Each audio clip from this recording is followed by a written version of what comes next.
Y ahora damos inicio a nuestro espacio diario dedicado al coaching. Y como hoy es viernes, nos acompaña Blanca Mas, profesora de Psicología y directora del Máster en Trastornos Postraumáticos de la Universidad Nacional de Educación a Distancia, la UNED. Hoy la profesora Mas viene a hablarnos de cómo vivimos las experiencias difíciles. Buenas tardes, Blanca. Hola, ¿qué hay? Buenas tardes. La primera pregunta es fácil. ¿Qué es una experiencia difícil? No es tan fácil la ¿No? pregunta. Las personas convivimos siempre con la adversidad, pero entre todas las experiencias difíciles que podemos vivir, algunas son mucho más extremas y tienen un enorme impacto, tanto en la biología como en la psique o mente de las personas. Producen una cascada de acontecimientos, un torrente de acontecimientos biológicos y psicológicos. Estos acontecimientos en psicología los vamos a llamar traumáticos. Pero psicólogos y psiquiatras llevamos muchos años intentando delimitar qué es un acontecimiento traumático.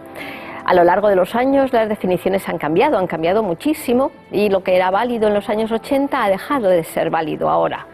Por ejemplo, se llegó a pensar que eran acontecimientos que a todas las personas iban a provocar malestar, acontecimientos que eran extraños, fuera del rango de la experiencia normal, que eran acontecimientos muy intensos, que provocaban enfermedad, muerte. Por ejemplo, que tu pareja te deje, ¿lo consideraríamos traumático?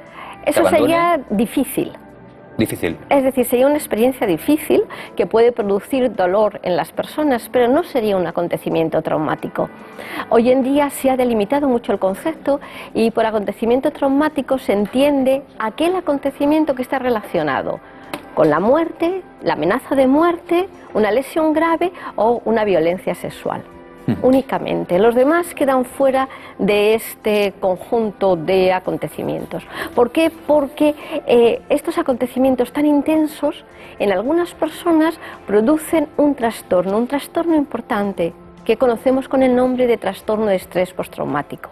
Así pues, todas las personas que han vivido una experiencia traumática acaban desarrollando este trastorno psicológico. Afortunadamente no. Las personas tienden a la normalidad, pero algunas de ellas no logran recuperar el nivel normal de activación, no logran recuperar ese equilibrio. Hay cuestiones generales muy amplias, genéticas, de temperamento, la historia personal, la historia familiar. Muy importante si tienes a alguien que te escuche, que te atienda, que dé significado a la experiencia que has vivido. Importantísimo la experiencia de apoyo, de alguien que te recoja y te apoye y que no te critique. La crítica es lo peor, es devastadora. Claro.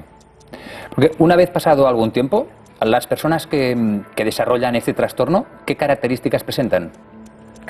Hay varios criterios que las definen. Si quieres podemos empezar por uno que es muy llamativo, sí. Y es que no pueden olvidar. El trastorno se caracteriza porque el recuerdo siempre está presente, es como que no se desvanece. Además son recuerdos muy especiales, son recuerdos muy nítidos, con todas las gamas sensoriales, la imagen es muy clara, incluso escuchas los oídos, tienes las sensaciones corporales. Es un recuerdo además que tiene una cualidad muy interesante para nosotros los psicólogos y muy extraña para la persona que la vive, que es una sensación de presente. No son recuerdos que toman esa connotación de pasado. Todos sabemos que lo que ocurrió ayer o antes de ayer está en el pasado. Estos recuerdos son siempre presentes. Cuando vienen, son presentes, son una realidad y toman el lugar de la realidad. Son más reales que la propia realidad. Y, por ejemplo, estas personas, cuando duermen, ¿pueden descansar o les acompañan estos pensamientos continuamente? El recuerdo continúa en el sueño, el recuerdo se introduce en el sueño y también se introduce la emoción, el miedo que produce o el miedo que sintió en aquel momento. Entonces la persona se despierta, tiene una pesadilla. Claro. Es muy impactante, estamos hablando de unas sensaciones muy poderosas, muy impactantes, tanto que hay personas que retrasan el irse a dormir. O que si se despiertan después de una pesadilla ya no quieren volver a dormirse, por miedo a volver a soñar, por la realidad que tiene el recuerdo. Y también me imagino el humor, el estado de ánimo, tantísimas cosas, ¿no? ¿Modifica? Lo modifica todo, lo modifica todo. Es muy importante cómo cambia nuestra forma de pensar. El mundo deja de ser un lugar seguro para vivir, Pero tú mismo te conviertes como en una persona poco fiable, poco válida, no eres digna del cariño de los demás, el otro tampoco es de fiar, el otro se convierte como en tu enemigo, tienes mucho recelo del otro que te puede dañar. Entonces todo tu mundo cognitivo se transforma y todo tu mundo cognitivo, todo tu pensamiento se llena de estos matices negativos. Aparece también un sinfín de emociones muy fuertes, muy duras.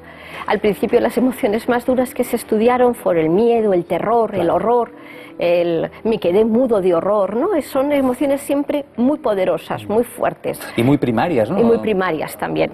Ahora se han introducido otras, ahora se ha introducido también la vergüenza, especialmente en la violencia sexual, hay vergüenza.